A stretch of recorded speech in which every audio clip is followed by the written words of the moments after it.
Hello, this is Edexcel Science Channel, and now we are at question number 14. The length of the question is very big. We have to make sure that we read it carefully so that we understand what the question wants. So the student clamped a meter rule so that it was vertical. She dropped a ball from rest near the top of the meter rule as shown. So what the student basically did is she took a meter rule and then she used a clamp to make sure that it is perfectly vertical. And she has taken a ball which she is going to drop. Okay, fine. A strobe emits flashes of light. The time interval between flashes is constant. So what they're basically saying over here is that if we have a strobe, right, which is emitting light, we can configure it so that the flashes are always constant, meaning it will flash every 1 second, or it might flash every 2 seconds, or it might flash every 3 seconds. However, this time interval is always going to be the same. Okay. The student photographed this. Okay, fine. For each flash of light, the student determined the distance fallen by the ball. So she's going to measure these distances. Okay, that is fine. Now, she took one photograph using a strobe app on a mobile phone and another one using a laboratory strobe. The time interval between flashes was the same for both the app and the laboratory strobe. However, each flash of light from the laboratory strobe was smaller than that of the mobile phone. So if I want to summarize all of this, what they're basically doing is the student is using two different methods. One is a mobile app, another is a laboratory strobe. Okay. Now the interval of flashes, right? The interval of flashes is the same for both.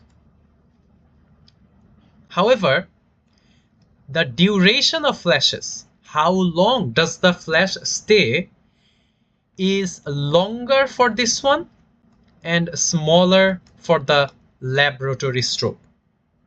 They are asking us that how does this smaller duration affect the uncertainty in the measurement of the distance that has fallen. Now, imagine this. Imagine that there is a ball and you are taking your smartphone and you press the shutter button and you don't take your finger off. You keep on taking photos. Let's say it took 60 photos at the same time. What you are going to notice is that the ball is going to fall very small distances. If the duration is smaller, then it is going to capture smaller instances. So the first point is that the ball falls a smaller distance during each flash of the laboratory strobe. That is why, since the laboratory strobe can take smaller and smaller measurements, the uncertainty would be smaller. So the uncertainty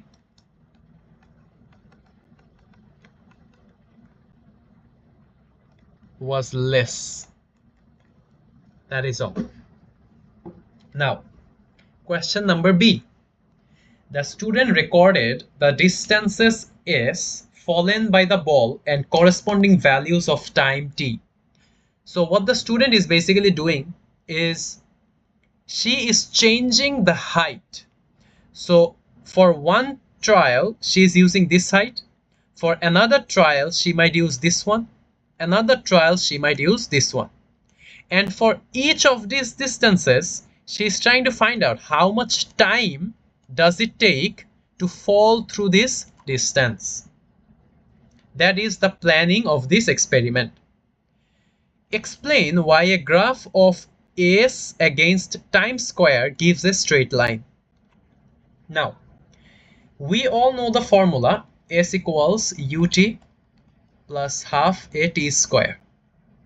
Since the ball is being dropped, the initial velocity of the ball is 0.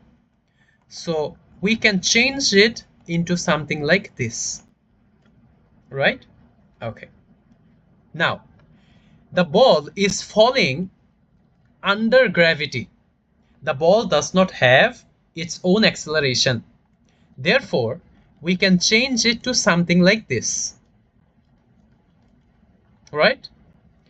And then, if we compare this equation to the straight line equation, because they are saying that they are going to plot a graph of s against t square. So this is going to be my y value, this is going to be my x value.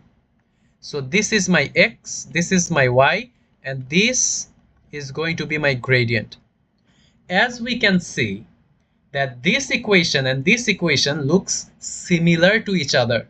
That is why this will be a straight line through the origin. So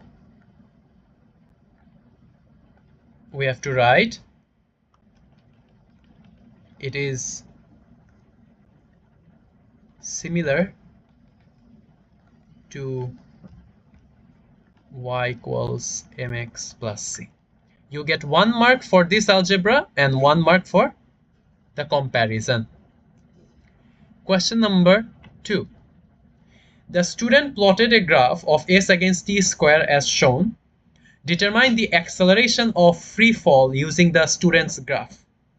We just saw that the gradient of this graph, is going to give us half of g, half of the acceleration under gravity.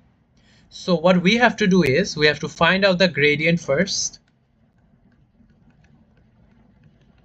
Since this is a straight line through the origin, we can just take these 2 points. Actually, we can just take this one, and this one. So gradient would be 0.3 divided by 0.06, which is going to give us 5. So the value of g is 2 times 5, which is 10 meter per second squared. That is how we find out the acceleration of free fall.